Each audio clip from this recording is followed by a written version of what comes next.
Everybody, welcome to the party. Today is Monday, 4/20, April 20th, 2026. This is episode 1100 and change of Simply Cyber's Daily Cyber Threat Brief podcast. I am your host, Dr. Gerald Auger. And over the next hour, we are going to be ripping it, straight crushing it, melting faces on the top cyber news stories of the day. I'm going to do everything in my power to make this show entertaining, educational, and give you insights beyond the headlines to help you level up and be an absolute mother trucker boss in the cybersecurity space. If you're here, thank you for being here. Got to tell you, it's a good day. I hope everyone had a nice weekend. If you're with the kiddos getting ready for the day, I hope you have a great day, kids. I know school sucks. Oh, man, boo, boo, school. I get it from my kids, too. But guess what? It's all about good times. It's getting you ready for the workforce. Guys, this is the Daily Cyber Threat Brief. We're off and running on a beautiful Monday morning.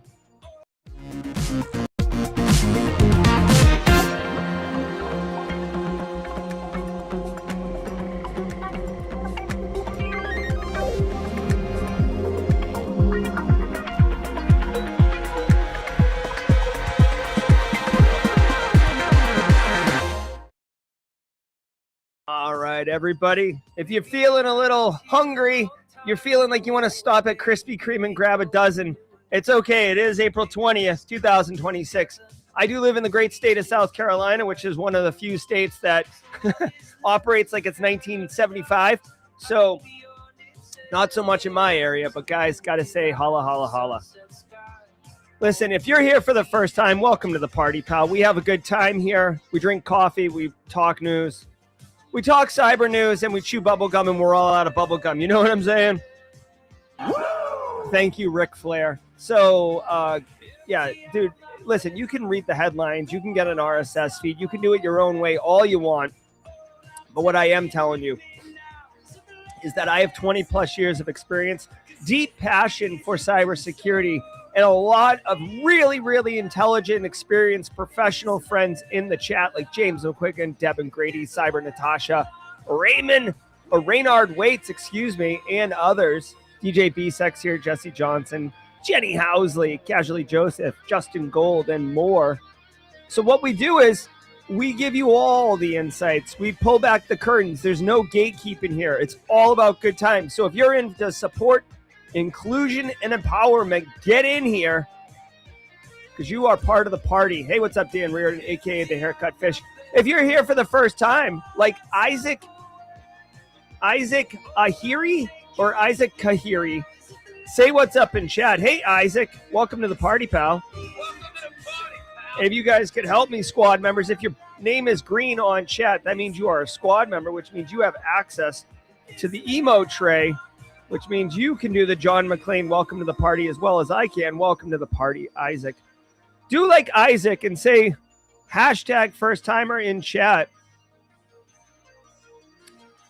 And let's welcome those first timers to the party. I want everyone to know, including Isaac. Isaac, you're our token first timer today, bud. Isaac, did you know every episode of the Daily Cyber Threat Brief is worth half a CPE, one continuing professional education credit, one continuing professional education credit, because the show's an hour long, but we kick it for 30 minutes, and then we do professional stuff for 30 minutes, so we only take credit for half of it. What's up, Rick Kelly? Port Zero, good to see you. So say what's up in chat, grab a screenshot. You are part of the party, like Cobra Crown 1 and Mara Levy. Ready, willing, and able, all on the stream right now. Ad Tex and Old Timer. Say what's up in chat. Grab a screenshot. Include today's date and title number, which is in the YouTube video title. That's how we do it.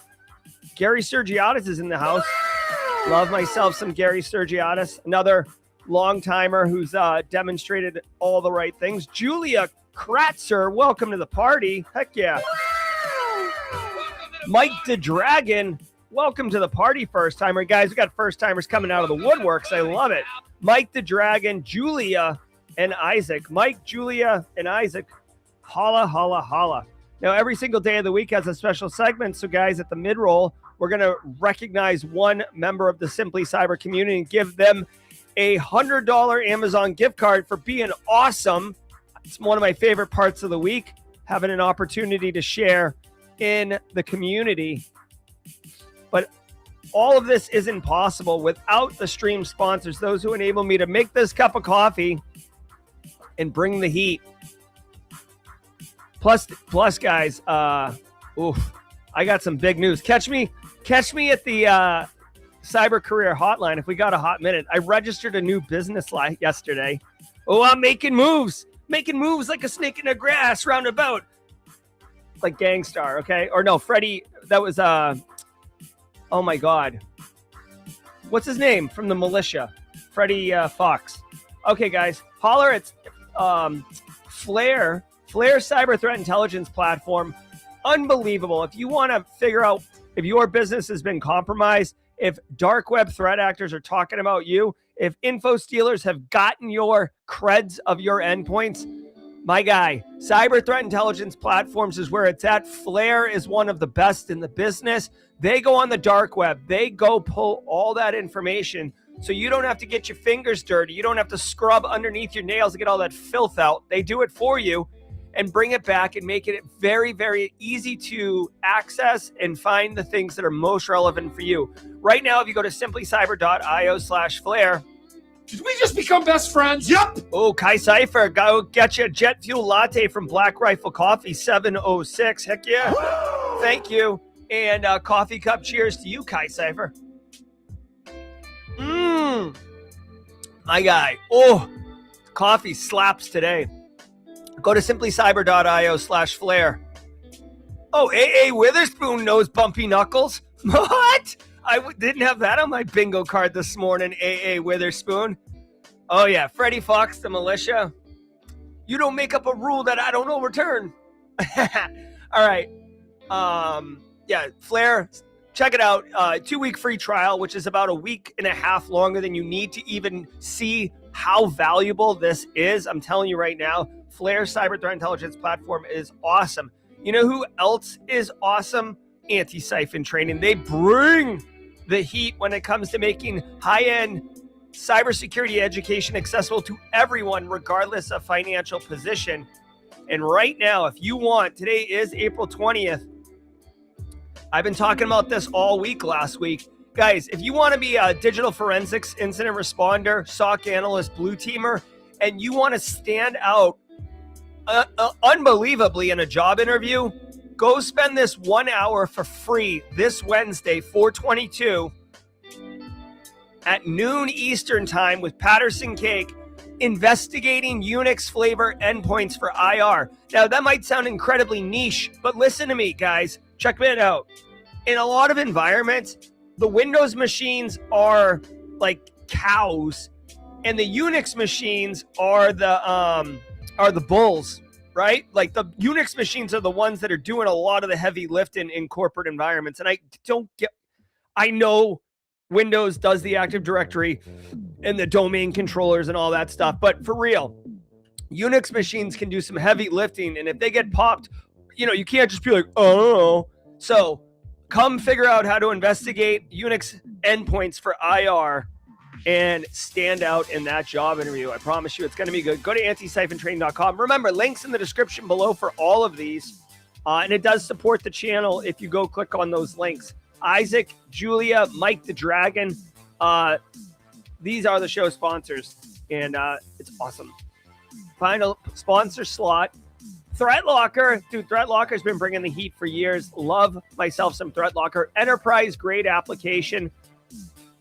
Very simple. It blocks unwanted apps. It is secure by application deny by default. It's super cool. They put in a lot of work. I've never seen application deny by default work in enterprise environments until ThreatLocker came on the scene. It was a nightmare to manage. They cracked the code. They're doing it in the cloud now. Quick word from ThreatLocker. And then Isaac, Julie, and Mike the Dragon. Get some SPF because I'm going to be melting faces.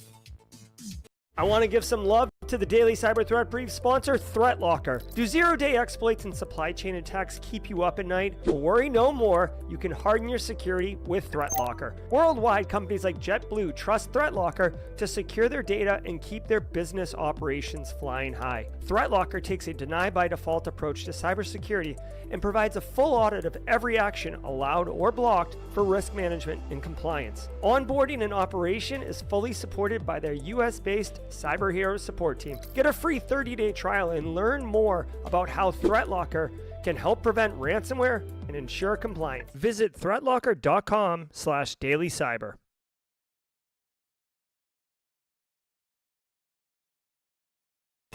All right, hey, really quickly, Mickey T1037 asked, will the Linux investigation training be recorded for watch later? I do believe you can watch it on replay. I'm not 100% sure. I also want to point out it is worth 1 CPE attending this training. But Mickey, hey, I'll just say a lot of people, okay, so Code Brew already did it for me. Thank you, Code Brew. A lot of people attend these trainings regularly and know. Also, shout out to Andrew Crotty over on LinkedIn. Andrew, come over to YouTube. It's the chat's funner over here on YouTube. All right, guys, do me a favor. Isaac, hold on. I'm gonna do it in the chat here. At Isaac, at Julia. Oh, she looks like she may have left already. Jeez, Julia's had it all set with these things. All right, sit back, relax. All right, Mike, Isaac, long timers, first timers, Simply Cyber community members, do me a favor, everyone. I need you to sit back, relax, and let the cool sounds of the hot news wash over all of us in an awesome wave. See you guys at the mid-roll. Let's cook. From the CISO series, it's Cybersecurity Headlines. These are the cybersecurity headlines for Monday, April 20th. Oh, Julia's here. Julia, your name didn't auto-pop. So then I'm not being misogynist, like, because I only put Isaac and Mike in there. And Julia, sit back, relax, wash over you, awesome wave. Ginger Hacker moved over from LinkedIn. Thank you, Andrew. 2026. I'm Steve Prentice. London hospitals continue to suffer from a 2024 ransomware attack. An attack that occurred in June of 2024 by the Qilin ransomware group continues to reverberate. Internal documents show that at least one National Health Service trust is still working without fully restored systems and managing large backlogs of delayed test results, restricted blood supplies, the theft and publication of sensitive patient data, and delayed treatment of highly time-sensitive conditions like cancer. As an example, clinicians at the South London and Maudsley NHS Foundation Trust were, quote, warned not to rely on the timely return of blood results, end quote. Critical results are being communicated by phone while full reports are being delivered as paper or PDFs and manually uploaded into patient records. A recent study by King's College London described ransomware as, quote, the most significant current cyber threat to the NHS and warned that a single major technology failure could have serious consequences for patient safety, end quote. Okay, so a couple things here. One, this right here is exactly why healthcare is one of the top 2 industries targeted by threat actors. Like, literally, this news article is making the case for threat actors to target healthcare. Like they said, in 2026, many businesses, right, that are, you know, like take advantage of technology, basically. And healthcare is no different. Healthcare, I say this all the time. I worked in healthcare for 4 or 5 years. It is awesome. For every 1 year of working in healthcare, you get like 4 years of professional experience cybersecurity wise, because it's just out of control what is going on there. You've got clinicians with different languages. You've got patient safety as a priority. You got drugs. You got vendors. You got research, visitors. It's all over the place. So as they mentioned, with all this technology and all the integrations, you get very used to the way that business is done in healthcare. So imagine, if you will, you show up into the emergency room presenting stroke, right? This is a very timely thing. Well, they get you on the gurney, they jab you with a syringe, take some blood, run the test. By the time they get you in the back and put on a bed, results are already there. Yes, it's not a stroke. The person's got low blood sugar and they need insulin, stat, all right, whatever. Okay. Well, in this particular instance, when the labs are not being automated, when blood is not being analyzed in a timely manner, and now you can't just jab them and send the order through the EHR, you have to manually put the request, put it in paper, have someone physically take it to the lab, have them run it. It introduces potential for transcription errors, human errors, putting it in the wrong record. Maybe the test is, the wrong test is run because the person couldn't read the doctor's handwriting on all these things. It introduces, especially in healthcare, a lot of time delays and complexity. And the Chillin ransomware gang totally bamboozled this healthcare system in London by doing this. But guys, this is not healthcare in 2026. The way they do it in London is very similar, I would imagine, to the way they do it in the US, to the way they do it in China, et cetera. It's like the way that you deliver patient care is the way you deliver patient care. So this is a lesson for everybody. Now, I do want to point out a couple things. One, you should have what's called downtime procedures. Downtime procedures is your ability to deliver patient care for clinical units to be able to coordinate and share information when there is a technology downtime. For example, like, you know how when you go to, well, you may not know this, but if you go to the hospital and you're like,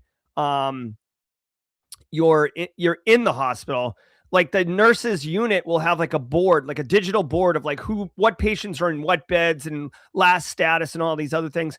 If that goes down, you need to get a dry erase board and a dry erase marker and have someone run points on that. The good thing is EHRs go down monthly for maintenance typically. So nurses and clinical staff are typically trained on that, but that's just the clinical care team. The IT people aren't. The other, the other people who are not touching patients are not trained on that stuff. So TLDR, okay, this is, if anything, this is a canary in the coal mine. This is a case study. This is an opportunity. If you work in healthcare, I know it can be very, very daunting, especially larger healthcare systems, to be like the lone voice in the room trying to, put it all together, trying to hold back a wave from crashing on the beach with just your arms. It's very hard, but make moves, kind of drive that. I'm telling you, tabletop exercises, analyzing processes, thinking about how things are going to go. Even honestly, get legal involved, general counsel.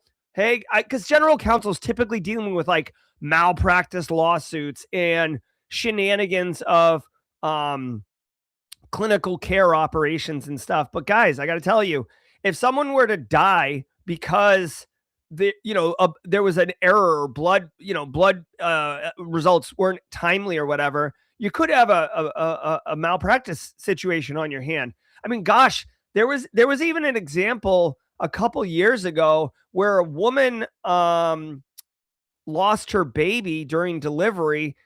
And I don't know if this case ever came to be, but essentially the hospital was dealing with a ransomware incident. Their technology was down, so they delivered the baby like it was 1875, and like they didn't have the visibility. The baby ends up not making it because of umbilical cord around the neck, but they couldn't see that because they didn't have the sonogram type stuff. So anyways, yeah, healthcare is crazy. But this is not anything that you should do anything about. This is an opportunity for you to not be the statistic. Computer. 4 arrested in power off takedown. Oh, yeah. As a result of a takedown involving authorities from more than 20 countries, more than 50 domains supporting the power off DDoS for hire service were seized, and European authorities said they identified at least 75,000 users of the sites. These sites purport to launch tens of thousands of DDoS attacks per day, prosecutors said. An FBI agent said, quote, they purchased a mythical stress plan that offered a month of DDoS attacks for $45. 3 victim IPs could be targeted at a time for an attack that would last 40 minutes, end quote. One of the platforms taken down in this international activity boasted of being used to launch more than 142 million DDoS attacks. Holy crap, dude. Wow. Okay. Let's do this. Regulators, mount up. Yeah. All right. So you guys know I love myself some international law enforcement. Now, Interpol did not make the cut. Isaac, Julia, Mike the Dragon, you may not know this. I have like an unhealthy penchant for infographics and Interpol. But Europol was involved. The Department of Justice was involved. Oh my God. Did you see the news on Kash Patel? Not a good look, dude. All right, so only 4 arrested for a distributed denial of service. Now, it doesn't matter. Hey, in 2026, you can be a one-person billion-dollar business, so you can have a 4-person distributed denial of service business. 50 domains seized, 75,000 users of the site. So, get ready if you hired this distributed denial of service stressor. So let's see. The most expensive plan was $1,000 a month, offering 500 hours on 90 victim IPs. All right. So let me just break this down really quickly. Number one, what's a distributed denial of service attack?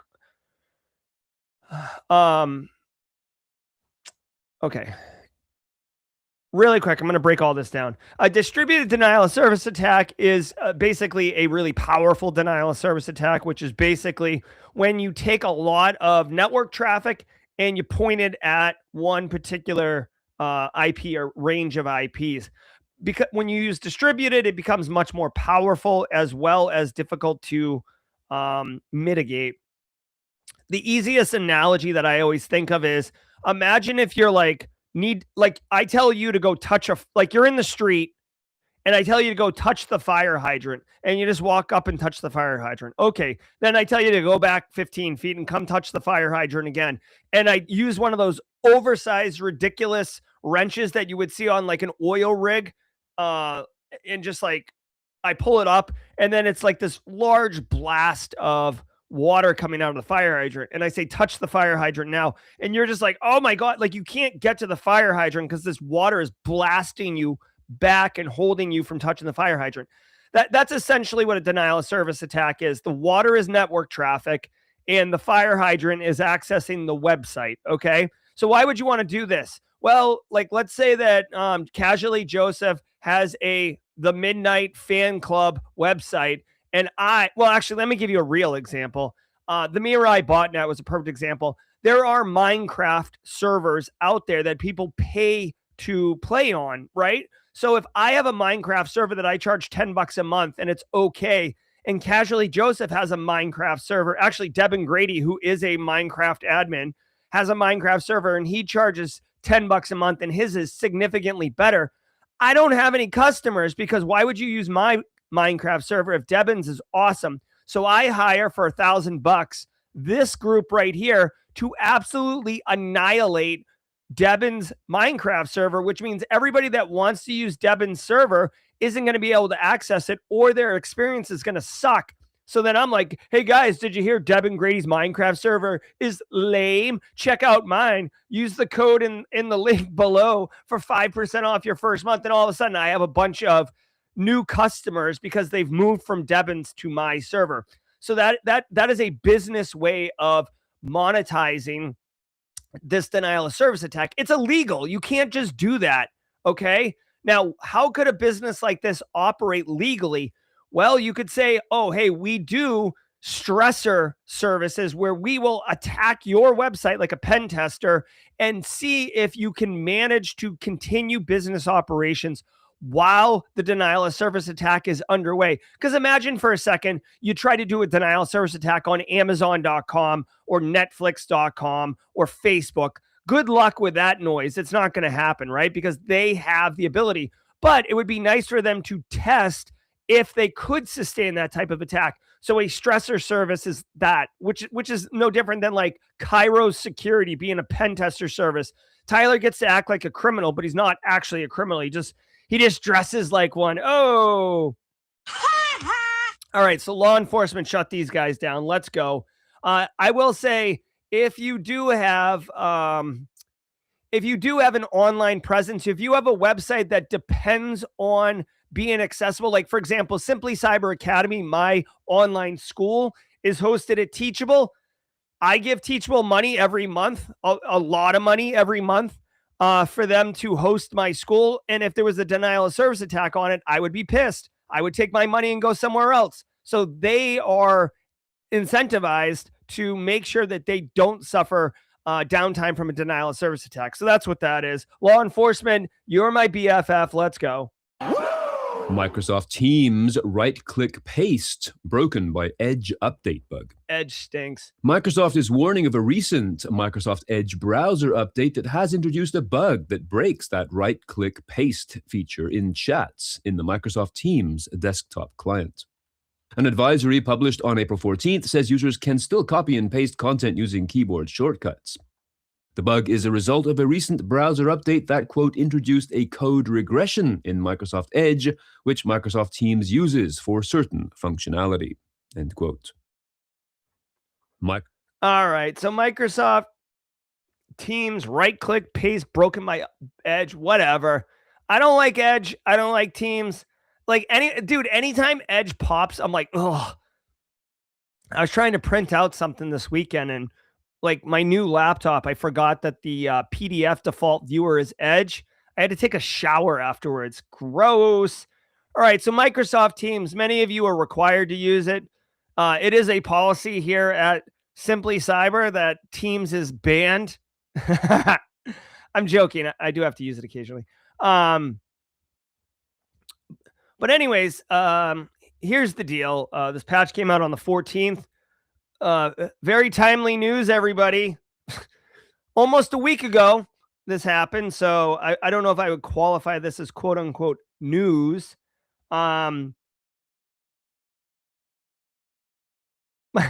Microsoft said if you want to work around, you can hit Control-C, Control-V on Windows. What? I mean, I'm sorry. Am I considered a power user if I know what Control-C, Control-V is? I feel like my Aunt Dorothea knows what Control-C, Control-V is. Like, all right, here's the deal. If for whatever reason you're getting help desk ticket calls that someone's complaining that they can't right-click and paste into Microsoft Teams,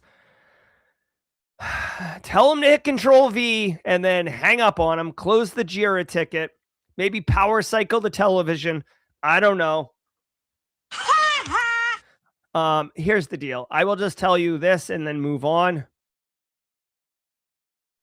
Sometimes patches break things. This is why I'm going to make this a bigger picture around vulnerability management. Sometimes patches break things. This is why you can't go YOLO with patching all the things. When you're going to do patching, right, at enterprises, what you should do is like, patch comes in like Patch Tuesday, right? Patch the IT team first. Make sure that it doesn't break, because if it does break, then the IT people know how to fix it. Then get some champions in the organization, right? One person in accounting, one person on the research team, one person in, whatever, the application team, the data science, whoever. Get them in a group so you can push the patches to them and allow them a few days to complain if it broke anything, and then, push it to the large group. This right here, this is an inconvenience. This is not a deal breaker. Like CrowdStrike bringing down Windows operating system 2 years ago, that's a problem. That's a big problem. Not being able to right click and paste in Microsoft Teams is like, okay, no big deal. Just get it fixed, man. You got to patch it. Oh, hold on. No, sorry. Misfire. You got to patch it. Yeah, so Mickey's in chat right now, and Mickey says, I saw so many times where I would update a server and it would break an app or software. That's 100% right. This is what, listen, guys, if vulnerability management was just applying patches, AI would have taken your job 30 years ago before AI was even a thing. The whole point is to be able to deliberately roll out patches and coordinate with other individuals, capture all these things. So, anyways, personally, I don't like this story. I got to tell you, DJ BSEC's been making a lot of moves lately. He has his own cybersecurity news podcast that's out there, and I've been looking at it. I've been giving it the hairy eyeball from the side eye. Look at this here, cybersecurity clarity every day. Oh yeah. Oh my God. Okay, hold on. Julia, first timer Julia, you'll have to give me a moment. I'm sorry. Mike the Dragon, allow me this.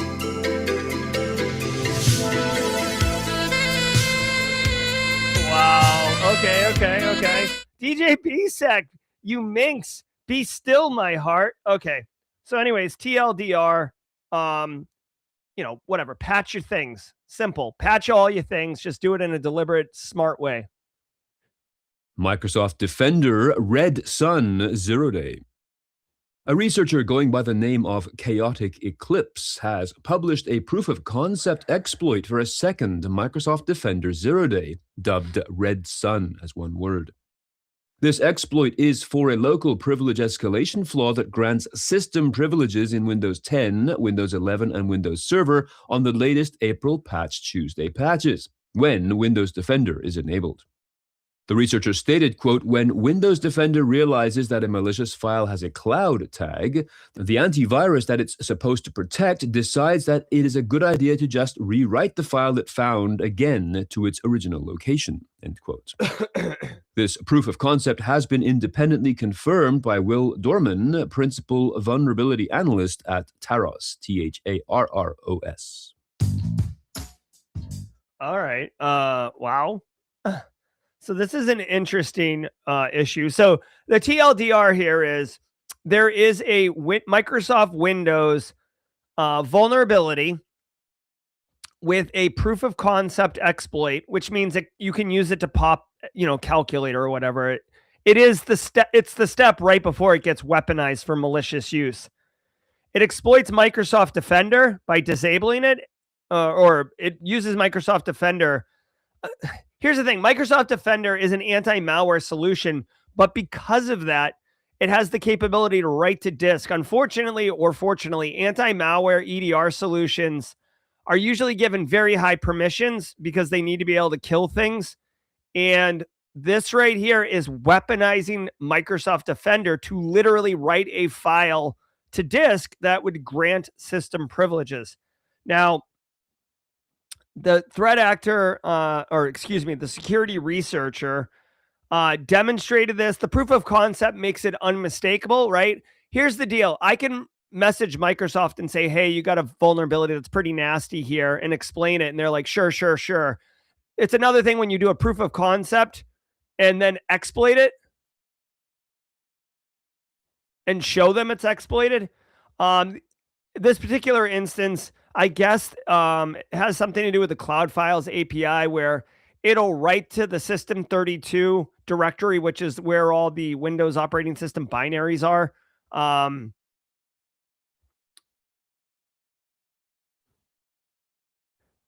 Which then allows the threat actor to run their own binary as system, and then, essentially it's game over at that point. Couple things. Number one, I want to point out, just for historical purposes, ICAR, EICAR, ICAR. This is, and again, I love educating people. I love talking about cybersecurity. ICAR is like the default toothless malware. Like it's not malware, but it's flagged in every single anti-malware solution as malware. So it's a very, very safe way to demonstrate malware detection or malware bypass or anti-malware bypasses with the ICAR. So instead of using real malware, you can use ICAR. Any anti-malware solution, you can go back 30 years to like Norton Antivirus, and it knows about ICAR, okay? The proof of concept's there, so Microsoft will have to release a patch. This exploits something from just a couple Tuesdays ago, so that's the thing. I'm getting reports here that IOCs are in chat or in the story. I don't see IOCs. Hold on, indicate. I don't see these, guy. The word indicator and IOC do not appear in this story. Give me a second.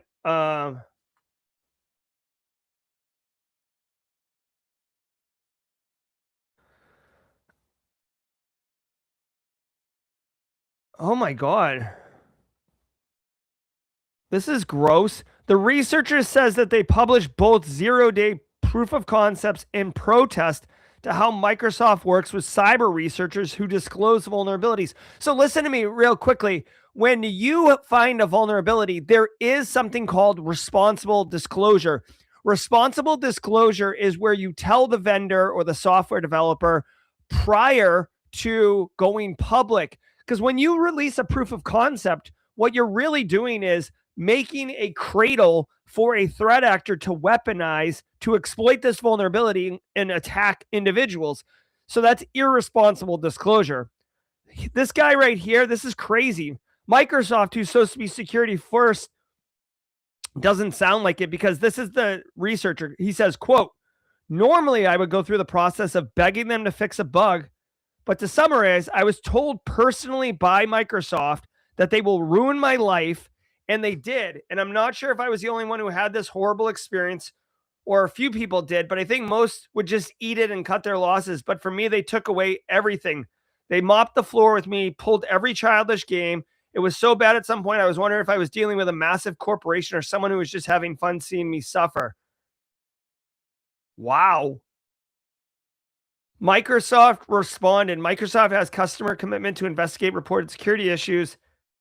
We also support coordinated vulnerability disclosure. I don't know. So Microsoft gave a very sterile legal answer. And this guy is saying that he was dealing with somebody at Microsoft that was an absolute jerk. So, all right, hold on. I don't know if there's IOCs for this. Let's take a look really quickly. Red Sun IOCs. I will say that this is interesting because it's not common for the anti-malware solution to be the weapon. Ooh. Cool. Oh my gosh. Look at this infographic, guys. Hey, look at the colors on this. Oh my God. Is that font silly and rail? Let's see Paul Allen's infographic. All right. So all the information's here. I'll drop a link to this. Very cool stuff. All right. So I guess this happened 2 weeks ago with the Blue Hammer. Yeah. I'm not sure if this is just old news or not, but anyways, Red Sun, check it out. Huge thanks to our sponsor, ThreatLocker. ThreatLocker is extending zero trust beyond endpoint control. With their recent release of Zero Trust Network Access and Zero Trust Cloud Access, access isn't based on credentials alone. It requires the right user, the right device, and the right conditions.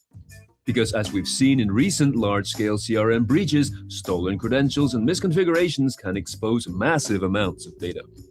With ThreatLocker, nothing is exposed, and access is limited to exactly what's needed.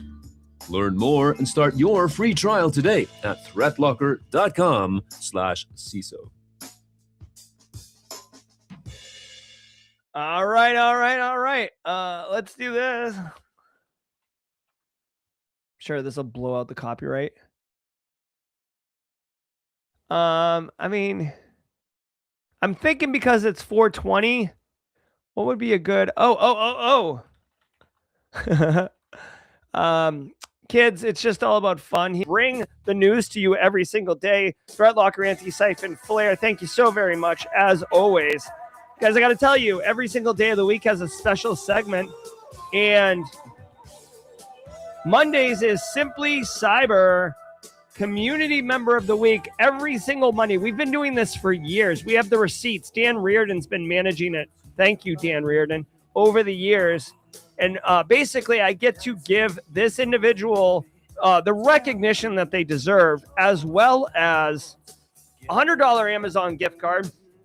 I used to give away merch, but I still can, but it's just, it's complicated. Okay. So guys, this segment is sponsored by ThreatLocker. The reason I'm able to give a $100 Amazon gift card is because ThreatLocker gives me money and I turn around and give it to you. ThreatLocker takes a deny by default approach to cybersecurity. Big fan. I appreciate their support of our community and allowing me to recognize one of our members and give them a prize. Guys, this week's member an absolute stud, a regular in the community. Ladies and gentlemen, this is your Simply Cyber Community Member of the Week, Devin Grady. Now, if you're not familiar with Devin Grady, a.k.a. Debonair Grady, legit, Devin Grady has been a longtime Simply Cyber Community Member. He does live in the state of South Carolina. He works for he works for SLED, and the guy is absolutely destroying, in the best way possible, his cybersecurity career. The reason I brought him up is because guess what? He is doing all the things that you're supposed to be doing, including stepping into his uncomfortables. And this past Thursday, there he is right there. Devin Grady gave a talk at SC HIMSS, a South Carolina Healthcare Information Management Society talk. Look at him up there, just absolutely slaying it, leaning into public speaking, building a brand. Again, guys, I'm telling you, if you want to see how it's done, I've been very, very fortunate to watch Devin for the last couple of years and see him go from, just, pen testing into SLED into public speaking. His attitude is exceptional. His sticker bombing of his water cup is on point. Devin Grady, thank you so very much for being our Simply Cyber Community Member of the Week. Big fan. Say hi to Devin in chat. Let's do a quick la la la la. A novel new concern for CISOs: AI-generated ghost breaches. An interesting story appeared this week in Cyberscoop. AI-generated... Hold on, we got another first-timer in chat. Jeannie Polinario, JEAN squad members, welcome to the party. Welcome to the party, pal. Ghost breaches are emerging as a new cyber risk. These include false but convincing breach stories that trigger real-world crisis responses. The article highlights cases where entirely fictional incidents were reported as real, old resolved breaches resurfaced as new, and AI-generated quotes were falsely attributed to experts. Naturally, these narratives can waste security resources, damage reputations, influence regulators and investors, and even help attackers make phishing or impersonation campaigns more believable. The authors argue that CISOs must expand beyond traditional threat intelligence to include narrative intelligence, monitor how their organizations are portrayed externally, coordinate closely with communications teams, and conduct regular AI audits to detect false stories early. What? Mirai. Hold on, I don't understand what the hell this is talking about here. I mean, AI is hallucinated for years, so what are we doing here? If I'm a CISO, I'm not going to what? AI systems can generate, amplify, and validate claims. Yeah, it's called disinformation, fake news, okay? Oh, so they're saying that AI would create a story that, let's say Salesforce has suffered a major breach and you use Salesforce and now you're concerned about it. Who's asking the AI to generate and push these things out? I mean, Trump's been saying fake news since 2016. What are we doing here?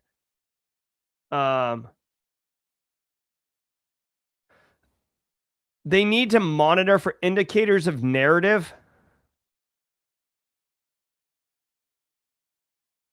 I don't know about this one. Maybe it's because I'm too simple and I don't get it, but what are we doing here? Silent. Okay. Pre-approved. Yeah. Okay. Pre-approved language that can be deployed quickly.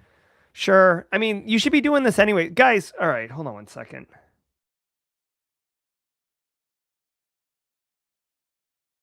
Systematic AI auditing. Regularly test how AI systems describe your organization.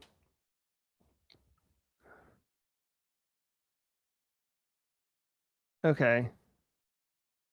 I mean, I guess the woman who wrote this has a PhD in poli-sci from Vanderbilt, like very, respectable. But I don't know. I don't know. I guess I don't know. Like I feel, I don't know. I don't like this. I don't like this. I don't feel this. What do you guys think in chat? Like I don't feel this. Like what are you talking about? Listen, you should be doing tabletop exercises. And yeah, thank you. Legrat says this feels like an AI generated story.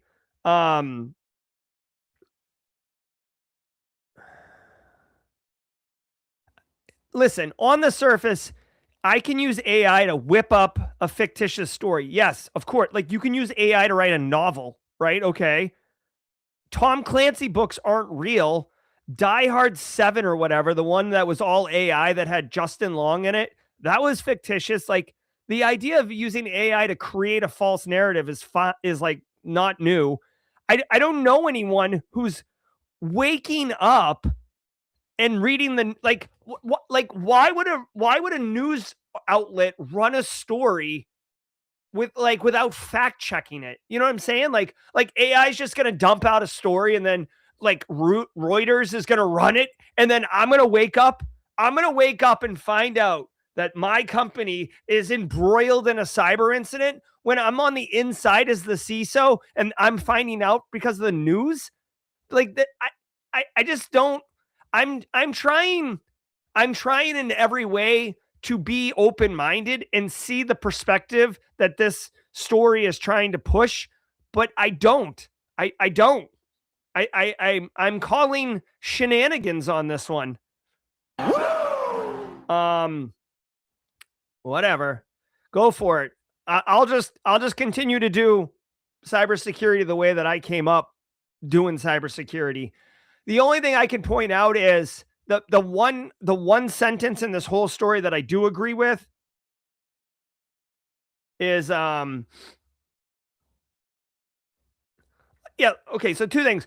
For communication teams, the first signal of a breach may not come from the SOC, it may come from a journalist. Okay, number one, this is why you should use a platform like Flare for their cyber threat intelligence, so it's not a journalist calling you first. Secondly, if a journalist calls you for a contact, you might be like, okay, so where are you getting your information from? Oh, I read a blog post about you. Okay, all right, thank you. Next. I do agree with this right here. This is the only thing I agree with in the story. Pre-approved language that can be deployed quickly. Yeah, you should have do tabletop exercises and ask with general counsel or comms team or PR or legal or the executive team and basically say straight up, guys, if we get contacted by a threat actor that they have our data, what's our response? What are we doing? Okay. Next story. Variant Nexcorium exploits vulnerability for DDoS botnet. Oh, hey. Listen, I don't research or prep for these stories. Mike the Dragon, Isaac, Julia, Jeannie Polinario. I don't research or prep for these at all, okay? So I have no idea what the stories are.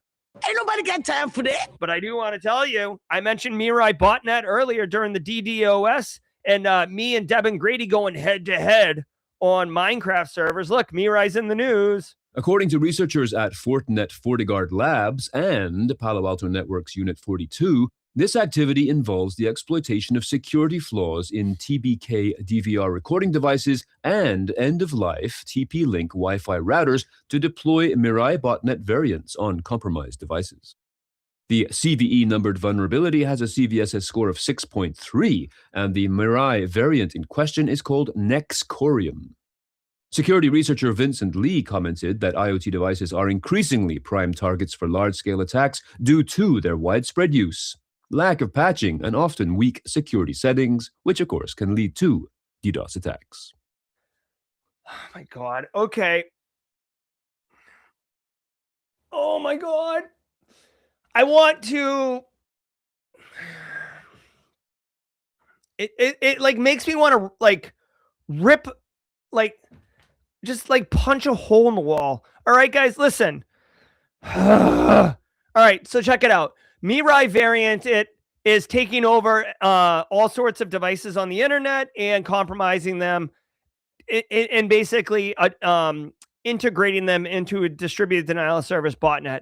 So here we go. Number one, what's a botnet? A botnet is a collection of compromised devices that can be weaponized at a moment's notice by a threat actor. However, those quote unquote compromised assets, those bots are working fine. So your doorbell, your friggin' DVRs, your Xbox, your PlayStation, all your things still work. It's just that when a threat actor wants to use it to do a denial of service attack, it sends a command and off it runs. Okay, so number one. Number two, why do I want to rip the hair out of my head? Mike the Dragon might be like, this guy is nuts. Well, let me explain to you a couple things. One, I'm on the my butt is getting cut because I'm on the bleeding edge. I pay for the whole seat and I only sit on the edge of it, okay? I am all up in cyber's face. In 2026, I'm trying to protect from next-gen AI red team operators that are doing all the things. I'm trying to protect from nation-state threat actors, Iran's increased activity, threat intel left, right, and center. And then I turn around and I have a 2024, 2 years old vulnerability being attacked. Oh, and by the way, you don't even need to exploit a 2-year-old vulnerability because most of the things being taken are end-of-life TP-Link Wi-Fi routers. End-of-life meaning they're so old that TP-Link just washed their hands and said, my guy, you have to buy new tech because we're not going to support this old piece of crap. On top of that, these DVRs are just sitting there. They must be internet facing or else the Mirai botnet wouldn't be able to see it. So when you're talking to me about MDR, MFA, EDR, endpoint detection and response, multi-factor authentication, managed detection and response, outsourced SecOps, awareness training for your workforce, making sure that guards, guns, and gates are in place for the physical security, and then you turn around and you have a 20-year-old TP-Link router sitting on the network, what do you want me to do? What is it that you want me to do? And by the way, shout out from Fortinet, FortiGuard Labs, and Palo Alto Unit 42, the darlings of the industry, at least PA 42. Fortinet, I don't have love for. But my thing is, why are we... I'm trying to protect organizations in 2026, but if you don't do the blocking and the tackling, if you don't do the fundamentals, you might as well build a mansion on quicksand. You can have the coolest mansion with one of those infinity pools on the 5th floor that, has a beautiful people in it and they're just doing their thing. If you build it on quicksand and you don't do the fundamentals, the entire thing is going to collapse. That is why you can't have end-of-life technology. You can't have a DVR internet facing. By the way, hello, the Mirai botnet uses default creds to log into these devices. Now, in defense, the Mirai botnet has been weaponized and has had functionality improved upon. So if it's exploiting a vulnerability, that's fine. But this vulnerability is over 2 years old. So who gives a damn? The exploit's probably been out for a year. What are we doing? This is why it bothers me. It's why it bothers me, man. I only have 2 arms, okay? I'm trying to do all the things like SpongeBob, okay? But can we just... I need to be able to know that we are taking care of the fundamentals regularly so I can look forward and worry about what's coming at me instead of looking backwards and worrying about what crap we didn't clean up. Jesus, it's like if you open the fridge and the gallon of milk spills on the floor and you're like, well, I guess I'll just worry about that later. I got to go grocery shopping and get some pork loins and a bag of potatoes, and you don't clean up the milk on the floor. Yeah, your fridge is going to be full of fresh produce and whatnot, but you're going to get a moldy, stinky, gross situation on the floor. Please. And by the way, I'm sorry to lose my mind on this one, but it just bothers me. It bothers me significantly.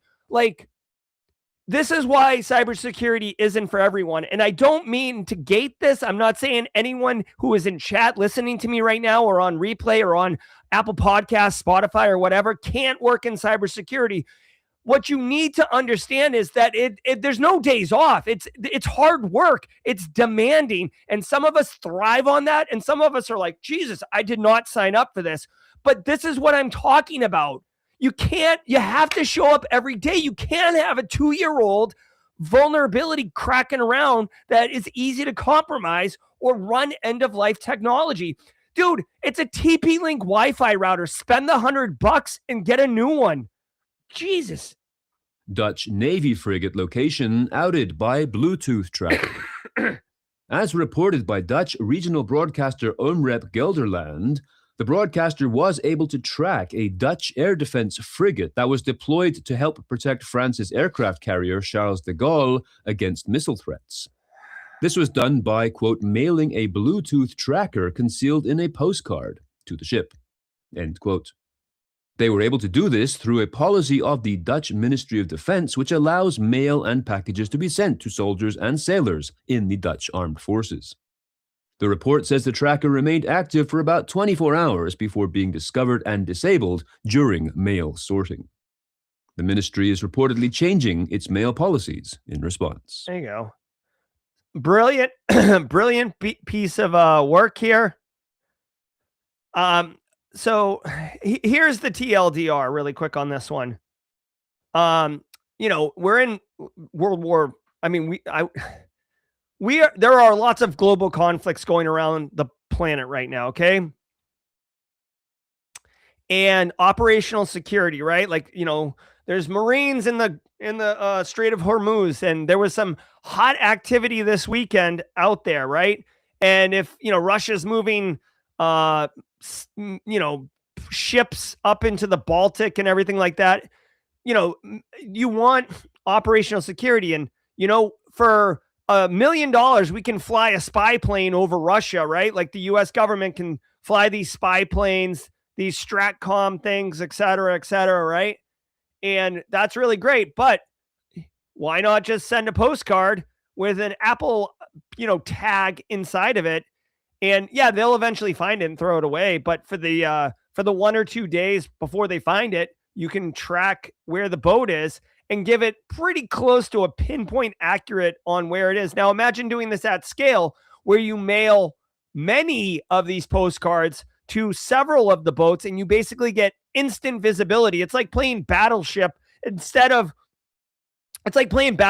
somebody, but instead of having the top up where you can't see their board, you rip that off and now you're just looking at their board and you can pinpoint exactly where they are for like $5. Dude, I love this. To me, listen, I'm a conformist. I'm not very good at thinking innovatively or outside the box on compromising or pen testing. That's why I wouldn't be a pen tester. But dude, this is awesome. I love this. As always, this is a national security thing. I wouldn't get too sweaty about me, you, and Casually Joseph aren't like hiding national secrets or anything like that. At least I don't know. It does remind me though of something, a very famous scene. There's a movie, get ready to, by the way, Mike the Dragon and Julia, Isaac, Jeannie. Anytime there's like an 80s, 90s reference, we have the little Kool-Aid man in the squad chat. You can use that if you like. Basically, it's a drinking game. There's a funny scene. There's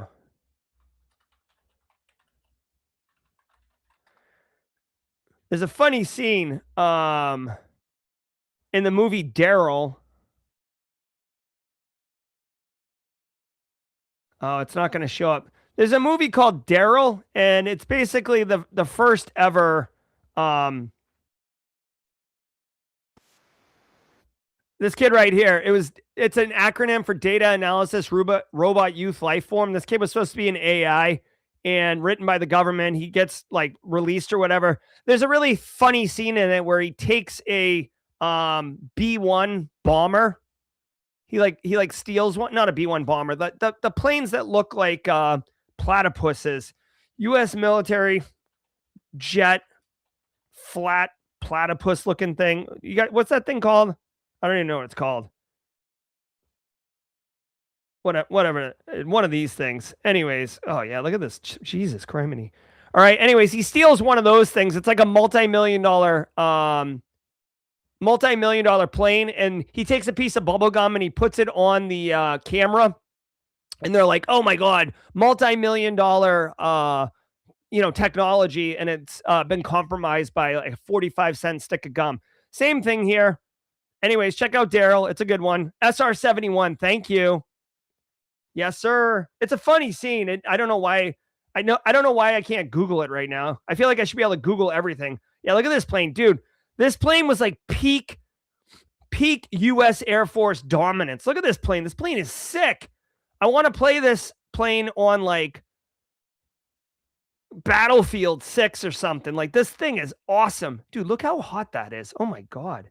It's so hot right now. That Hansel's so hot right now. Oh my God. Oh, Jesus, give me a second. Woo! Oh my God. The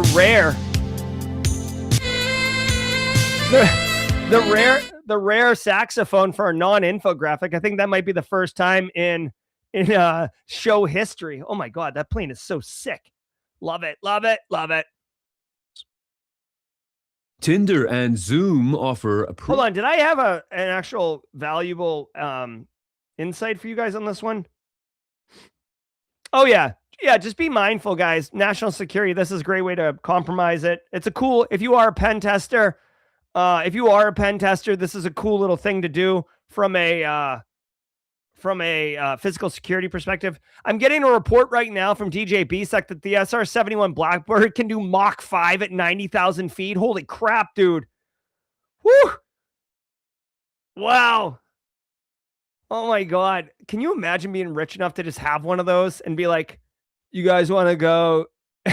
You guys want to go to the midnight concert? I can be there in 4 seconds. All right. Of humanity eye scans to combat. I'm sorry, I'm way over on time. World, formerly WorldCoin, and part of the Tools for Humanity startup, co-founded and shared by Sam Altman, is now offering a technology through both Tinder and Zoom that allows users to prove they are human and not robots by bringing Phil advanced Stafford, eye can you scanning comment on technology to these apps. Upon passing, users will then earn a Proof of Humanity badge, which will be attached to their profile or name. Bots on Tinder currently make up about 30% of active accounts and are used for romance scams. Zoom is looking to use this technology to counter the threat of deepfakes on its platform. In introducing the technology, Sam Altman said, quote, "There will soon be more stuff made by AI than is made by humans online," adding, "I'm not afraid for the future, as long as we can tell between the two," end quote. All right. Phil Stafford's going to comment on this. This is a cool idea. So it's called Proof of Humanity, which I think the name's a little, someone in marketing got involved in this one. But the idea is that there's so much deep fake, so much slop online, so many bots on Tinder. I mean, dude, Ashley Madison, if you want to go back into the Wayback Machine, it came out when Ashley Madison had its data breach that it was like, again, my numbers are not, you'll have to fact check my numbers, but it was something like 95% of the females on Ashley Madison were fake accounts or whatever. Here's my thing. I love the idea of some type of verification that you're human, but I think that this could be compromised. Secondly, North Korea has already like solved this. North Korea said, "Hold my beer." Dude, it's, I don't want to say it's trivial, but like you can have a human like in Tennessee get paid $10 per verification to stick their face inside of this thing, verify that it's a human, and then you just release it, and then now the AI bot has a proof of humanity. So a lot of trivial ways to circumvent this one.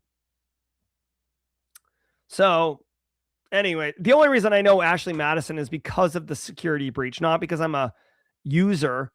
So anyways, yeah, I mean, I think that we do need to get some type of human verification process, but I don't know if this is it. So we'll see. All right, let's go. By the way, sorry I ran over. Isaac, Julia, Mike the Dragon. I lost my mind on one of these stories. Usually we finish at 9. Guys, thank you so very much. What a fast hour of top cyber news stories of the day. I was your host, Gerald Auger, Dr. Gerald Auger, bringing you the heat, educating you, entertaining you. I do want to say thank you to the squad, to the mods. If you have a good experience here, it's in part because of the moderators and their ability to help keep this show on the rails. Again, shout out to Devin Grady, our Simply Cyber Community Member of the Week. for inspiring others. I'm Jerry from Simply Cyber. Don't go anywhere because we're about to do, what are we about to do? We're about to do Cyber Career Hotline. Also, I'm going to be filming an intro for Cyber Career Hotline. So this will have less of a janky intro next time. All right, guys. Welcome to Cyber Career Hotline. Phone lines are open. You got questions, I got answers. I'm your host, Jerry Guy, on the cool waves of the radio. Call now. Cyber career questions, you got answers. Are you getting paid enough? Should you go for a cert or a degree? Is power cycling a TV considered a cyber skill? All questions are welcome. Let's do it. All right, in all seriousness, I am Jerry Guy. This is my alter ego. Dr. Gerald Auger does Daily Cyber Threat Brief. Jerry Guy does Cyber Career Hotline. I want to answer your questions.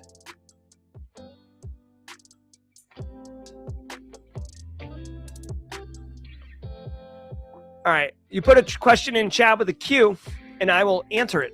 That's how it works. Hey, Packet Life says it's cringe. LOL, that's right. Hey, listen, we have fun with it, okay? It's all about good times here. Here's how I operate my life, okay? If I was serious all the time, I wouldn't make it. I would implode on myself. I've got to have fun with my work because our work is so freaking serious that if we don't balance it, it'll consume us. All right, here we go.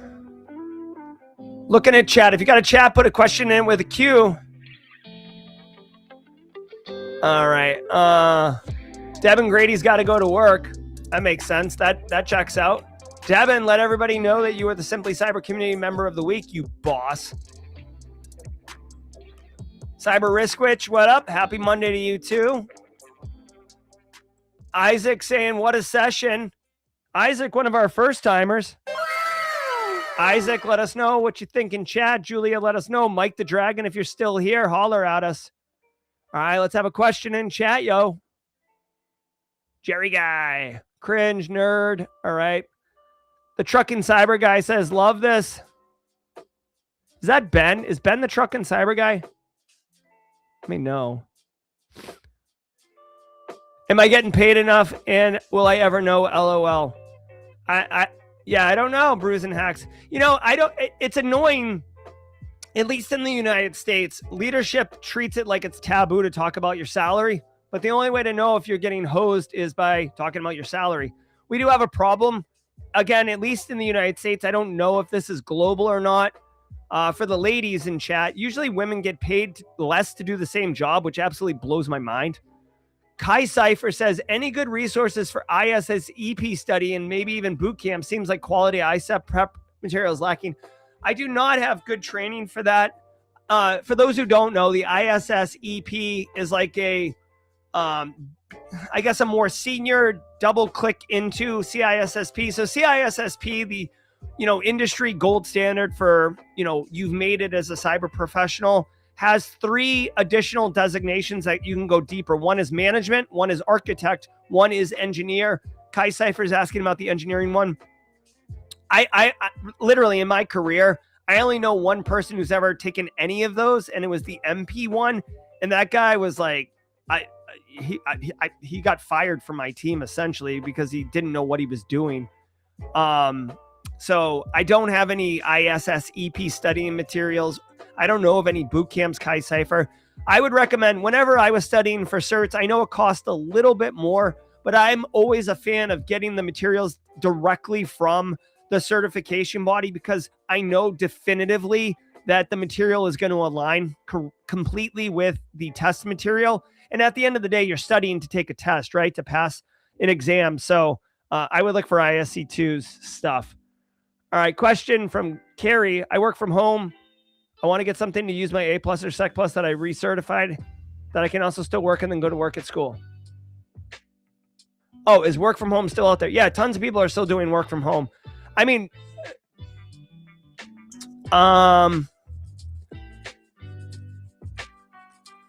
What would you do, Carrie? I mean, you might be able to get help desk remote work, maybe. I will say it's harder and harder to get remote work, especially at the junior levels. Because, I mean, they want you in the office so you can be mentored by others. If anyone has a suggestion for Carrie, let me know. There might be some help desk stuff that you can do remotely, but I'm not sure. What's the best way to land a job in cyber? Unknown. All right, unknown. This is the $1 million question that I've made tons of videos on. I answer this question with regularity, and it's a great question. So I'm going to answer it again right here. I'm not just saying go watch a video. Okay, hold on. I got to put chapstick on. Burt's Bees Cranberry Spritz. Okay. So here's what you need to do. It's a multi-pronged approach. In my opinion, the best way to land a job in cybersecurity is the following. Number one, you've got to get IT fundamentals under your belt. You have to be able to tell me, like, how do two computers talk to each other? Tell me that, right? Like the simple, like if I type google.com in Chrome and hit enter, what happens? You got to be able to answer that to some degree, okay? I'm not saying you got to get into like ARP and, memory and processors and all that stuff, okay? All right, number two, you've got to have, I would say the Sec Plus certification is going to complement your ability to land a job in cyber, not guarantee you a job in cyber, but complement it. Number three, you've got to get out there and network with like-minded professionals, because a lot of jobs, you said the best way to land a job, a lot of jobs are never published. A lot of jobs, they already have their candidate before the job gets posted publicly. So how do you find out about that? How do people say your name in a room when you're not in there? It's by building relationships and networking. This is the hardest one, and one that requires consistency and investment in yourself. Number three, you need to get practical skills. Having practical skills will unbelievably set you apart from other candidates. Okay, how do you get practical skills? Do labs and then write about the labs, then post them on social media, share so you can help build a personal brand and begin networking relationships. Everything feeds into everything else. You may want to do some type of individual website or landing page for you, unknown. I don't know who you are, but DJ BSEC's website's a good example. DJ BSEC has a free GitHub. So this is hosted on GitHub. So he doesn't pay for it. He does pay for the domain name, of course. But right here, dude, here's the briefing. Here's all his things. You can see it's on, you can go to his GitHub. Right? It's all here. It's a landing page. It's how I can learn more about you. Okay? Then, again, this is a big question, so I'm answering all phases of it. Then you have to get a resume, obviously, right? You need a resume. Make sure that the resume speaks to the role you're applying to. If you're applying for a GRC job and all you've done is a bunch of SOC work, that's fine. That's great. But if all your work is talking about doing detection engineering and all those, responded to 300 incidents and, mean time to close an alert is 5 seconds. Like, that's all great, but that doesn't mean you can be a GRC person. So try to lean into some of the things that would be GRC specific that you did in a SOC role, right? So identified vulnerabilities and worked with, IT to get them remediated to close attack surface or something like that. All right. Big question, big answer, and good luck to you too. You're here. That's the first step. Smooth sounds of Jerry After Dark, answering your deepest, darkest cybersecurity questions. Thank you, Space Tacos. How do you negotiate salary from a promotion? Okay, so with this, personally, I'm not a huge fan of conflict. So with this one, here's how I would do it. Say you have annual reviews in June, all right? Even now it's a little late, but when you meet with your boss, right, you should be meeting with your boss with some regularity, right? Weekly, monthly, If you're not meeting with your boss with a regular cadence, that's a problem. So when you meet with your boss next, you could say, hey, listen, like you're obviously talking about promotion, right? You could say, hey, listen, I've been crushing it. I'm analyst 1. You know, I want to be analyst 2. How do I get there? Okay, got to do these things. All right. So then you're doing those things and more. So then when you're at the next meeting with your boss or whatever, you could say, hey, you know, we talked about how to get to analyst 2, get that promotion. I'm super excited. I've been doing X, Y, and Z. Is there anything else I should be doing? No, yes, okay, whatever. Then you can, when you go for your next one, once you kind of are established that you're killing it, you could say, hey, listen, I just want to let you know I'm making 70,000 now. Your boss knows how much you're making, right? I'm making 70,000 now. I do feel that an analyst 2 should, you know, based on the market, should be making 90,000. I've seen, you could even subtly say it this way.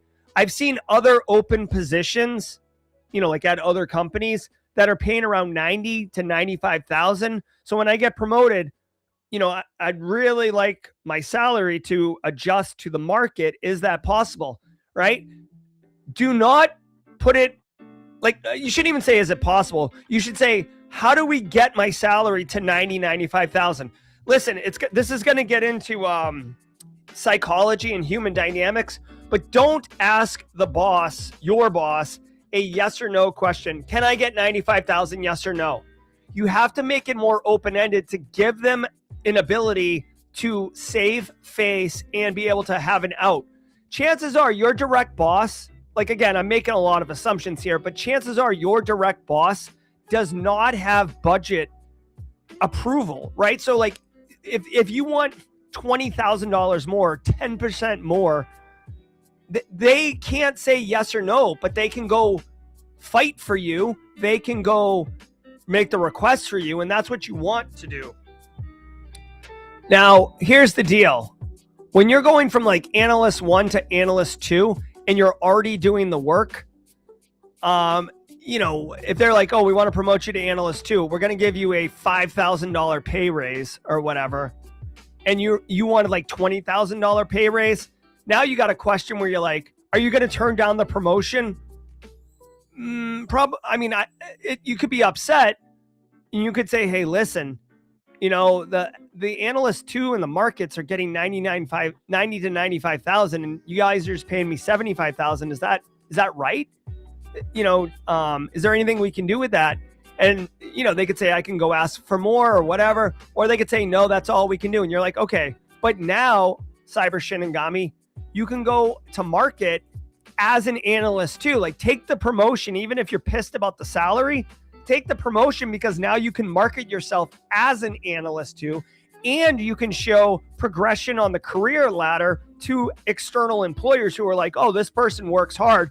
They get recognized and promoted internally. They, you know, it speaks volumes to your ability as a professional. And then when you get the $90,000 to $95,000 salary and you quit your job, if your boss is like, whoa, wait a minute, why are you quitting? Is there anything we can do? You can say, no, like, I asked you for the salary that is what is, you know, the market salary for this role, and you told me no. You told me I wasn't going to get it. So I'm leaving and going to get it somewhere else. Be the CEO of you. Again, that's a long play. I want to give, if you're happy at your job, give them every opportunity to make it right. And I'm not a fan of like the ultimatum, like you go in, haven't told anyone anything, and then you're like, I want my salary to be $20,000 more, or I quit right now. Like, nobody wants that conversation. Dude, money, there's cash flow, like the money side of the business. It's not like they just have like infinite money over here and they're just holding it, counting it like the Monopoly man with a monocle. And then when you ask for 20 grand, they're like, ugh. No, there's budgets, there's cash flow, salary, all these things. Okay.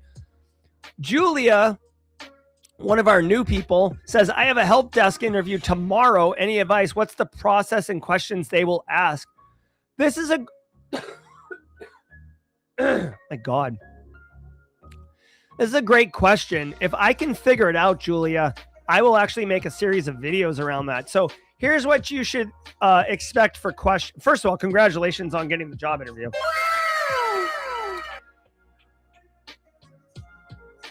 Okay, here's what I would say to Julia. Number one, the process is going to be, you're going to sit down. They're going to ask you some basic questions to understand. Number one, what are your communication soft skills? Number two, basic fundamental IT troubleshooting. And basically that's it. I would be prepared for the following questions. Number one, tell me a little bit about yourself. That's probably going to be the first question they ask you. Be prepared to give like a 90-second response that is specifically about you and how you can help them. They don't want to know where you were born. They don't want to know what you're like, ask, like, just keep it on point. Like, oh, hey, tell us a little bit about yourself. Oh, I don't know your background, Julia, but you could say, I'm I don't know, a career shifting. I'm shifting from marketing into IT. I recognize that help desk is a great opportunity, a great entry point for it. I've prepared for this role by doing studying, getting my SEC plus and studying A plus. I've built a home lab. Like, that's you telling them about you. Again, keep it to 90 seconds. Not only do they want to know a little bit about you, it's a great opportunity to kind of market some highlights of yourself, as well as you're going to be on the phone helping people with help, right? They want to see how you respond to a question like that. Nerman, 29 months, my guy. All I would say is be polite, be comfortable, and, answer the questions to the best of your ability. And don't be afraid to say, I don't know. Let's see. Moody Noodle says, I'm a vuln analyst first year. I've been asking my manager if I could take some training and attend cons because we have budget for those things, but he never answers. That's lame. That's super lame. I mean, if you have budget for those things and it's already allocated, I mean, there must be a policy for it, Moody Noodle. I would imagine there's a policy. I would just follow the policy. Maybe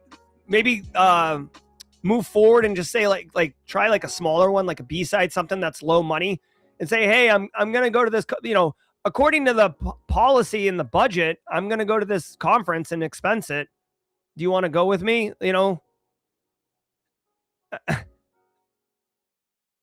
Yeah, the fact that your boss isn't answering is toxic. I mean, you could just ask them straight up in person, like, hey, you don't reply to these things. Can I get budget to go to this conference? Oh, by the way, you should prepare some type of budget estimate, Moody Noodle, not just say, can I go to a con? Be like, here's the flight, here's the hotel, here's the food, here's what I will get from the conference, here's what I'll bring back from the conference. That's what I would do. Are there any new AI certs worth getting? Packet, I haven't seen any, although I will say that ISACA, I believe, has one, and I like ISACA for GRC related stuff. I'm taking the Anthropic training right now, so I'll let you know about that. Lazaro, how would you sell Flare to management? By that, going beyond it being a cred dump tool. Yeah, well, I mean, here's the thing. Here's what I would say. We have lots, use the, I don't know where you are on your cyber career program maturity, Lazaro, but like, usually, if you look at NIST CSF, identify, protect, left of boom, usually a lot of organizations have matured those, but detect, respond, recover are less mature. So you can say, hey, listen, we've spent a lot of money and we've done a lot of great stuff on identifying and protecting, but even then we still have some risk and exposure can happen, compromises can happen. And, we may only find out about it after the threat actor has compromised these things.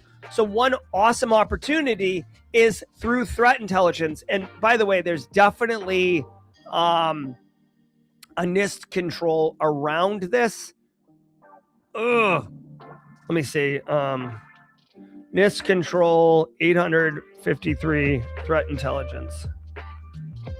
Let's see. What control? SI. Okay, so SA15, IR4, SI5. Security and advisories, SI5. Here, let me do this. I'm looking at chat right now. Okay, look at this is SI5. This is required in every version of the NIST baselines. So even the low baseline has security advisories, okay?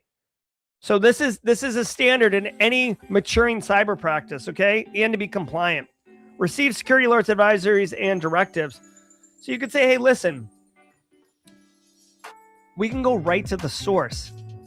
We can get it from the dark web. And it's not just cred dumping, right? I mean, you can find compromised endpoints. You can find domains compromised. You can even file inside the program, the platform, if someone has created a lookalike domain to have it taken down. That's what I would do, Lazaro. All right, continuing to look through chat. It is 9:29. I'll give it a few minutes because I ran late on the daily cyber threat brief. Moody Noodle, any advice on handling a manager uninterested in helping me level up? Yes. If you want, you can do one of two things. One, I mean, obviously you want to be able to handle the manager here. You're not saying, how do I quit my job, my toxic manager? I would frame it as helping them, okay? Like, you can ask your manager, hey, what can I do to help support you, right? Try to take some of their stuff off them, right? And then you'll be leveling up because you'll be getting experience and skills that they need. You could also just identify opportunities and start working on them because your boss sounds like he or she is just friggin' checked out. If they're toxic, that's different. I've had a toxic boss who was not interested in helping me level up, and I switched projects. So for those who don't know, when I worked at Booz Allen, my very first role at Booz Allen, I worked for a woman that was absolutely one of the two worst people I've ever met in my life. She was awful, and she was horrible to me, and she exploited our boss subordinate power dynamic quite often. And it was so bad that I wanted to get off that project, and I was able to get off that project eventually, but I had to manufacture that move.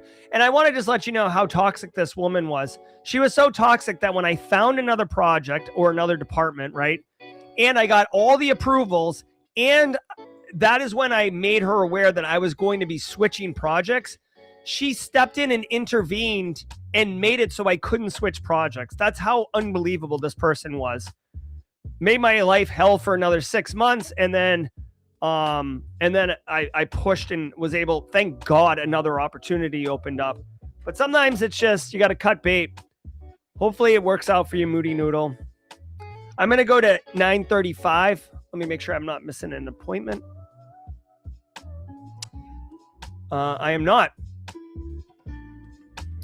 Tech Grunt just passed the CYSA exam over the weekend. Yes, sir. Nice job, Tech Grunt. What would be your recommendations to begin training, building my resume as a blue teamer? My number one recommendation, without a question, is this.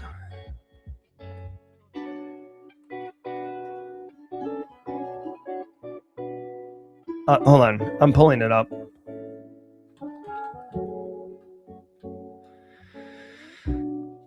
This is the best option. All right. Digital Defense Institute. You probably never heard of them. So you want to be a SOC analyst, hands-on lab. It's $50. You can pay what you can, but it's $50 because I think it's cloud-based. This is Eric Capuano. Eric Capuano is a super Eric Capuano and Whitney champion. Okay. Eric Capuano and Whitney Champion are studs. They're absolute aces. Top of the food chain when it comes to blue team. Why can't I get Tech Grunt? Here, Tech Grunt. I just dropped the link in chat. I don't know why I can't at you. Dude, you want to learn from absolute titans on the blue side. Eric and Whitney are there. They have this. So you want to be a SOC analyst. Training, it's exceptional. What do you do in this one? You stand up a legit lab, including Lima Charlie. You do detection engineering. You do all the things. Also, if you want, you can learn how to use Velociraptor, which is a legit open source tool that all, very seasoned security operations analysts use. You can learn all of that. Tech Grunt, if I wanted to become a SOC analyst, I would absolutely focus my time, energy, and effort on those two things and then document the crap out of it and be able to absolutely speak to it. Dan Reardon, aka the Haircut Fish, is in chat. He's an active SOC analyst. Casually Joseph, active SOC analyst. Ask them as well. But that's what, if I was going to do one thing, if my son came to me and said, Dad, I want to be a SOC analyst, that's what I would tell him.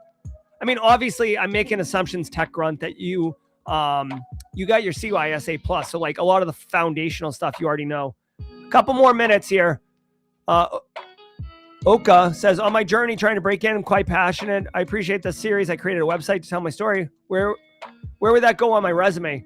Put your website right under your name at the top so people are interested in going to it. Also, use social media to like put interesting little snackable bites, but then link back to your website to get people to go see it. Nice job.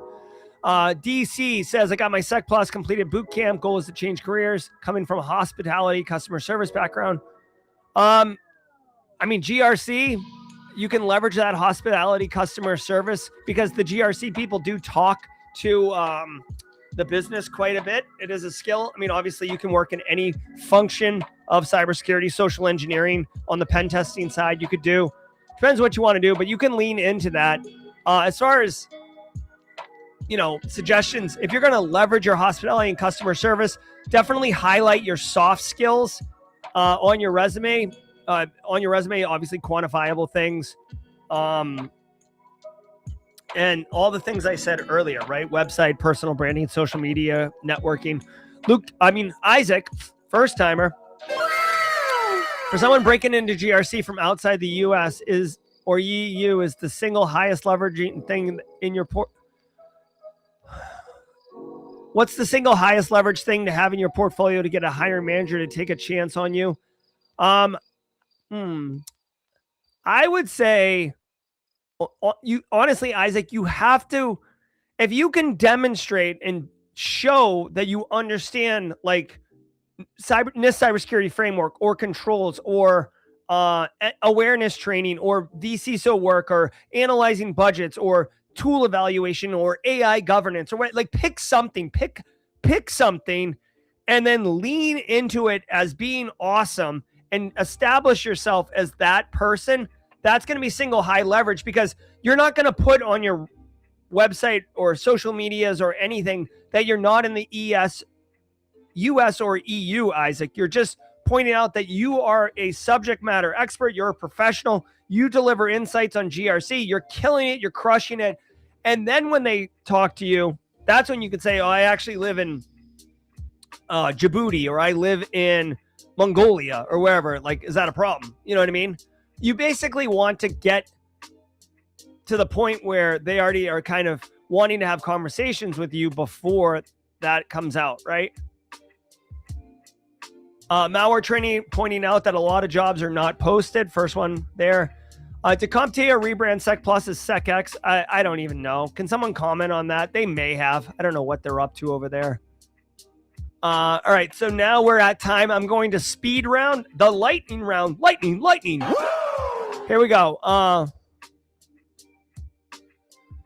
right, come on. Looking for chat. I'm going to do 10-second responses. Jerry, sorry, but I went not to my AVP, but my SVP because the AVP said to bring it up to him, and I did. He said if I quit and reapply, the salary would raise, but it being raised now is how it works. Yeah, 100%. Unfortunately, this is the reality. You know what I appreciate? The senior vice president shooting straight with you. Dude, it's messed up. It is messed up. A lot of times, here's a spoiler. A lot of times when you're doing performance reviews, the budget for allocating money to workforce has already been decided. So it doesn't matter if you've been amazing. They're not going to give you like a 20% pay raise because you're awesome. They're going to give you 5%, right? Because the bucket of money has already been allocated. Ah, yes, be the CEO of you. I love it. Okay, come on. Okay. Anybody going to B-Sides Charm? Dan Reardon will be there.